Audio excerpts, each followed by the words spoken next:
Околу 1 час траеше денешниот обид за отпочнување на рочиштето за случајот Труст, во кој првоосомничен е бизнисменот Сејат Кочан и уште 2 физички и 3 правни лица, меѓу кои управителите на фирмите Трансмет, Силекс и Вато Дуел, одстуденичани за учество на тендер на електрани на Македонија.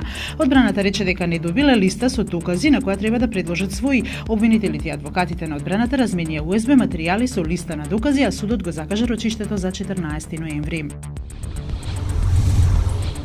Апелациониот суд денеска напладне ќе расправа дали 8 бомби ќе бидат доказ во постапката за набавка на Мерцедесот на поранешниот премиер Никола Груевски. Случајот со набавката на луксузниот владин Мерцедес го отвори специјалното јавно обвинителство под името Тенк. Во прислушуваните разговори кои ги објави опозицијата, набавката на ова возило била договарана меѓу Груевски и поранешната министерка за внатрешни работи Јанкуловска.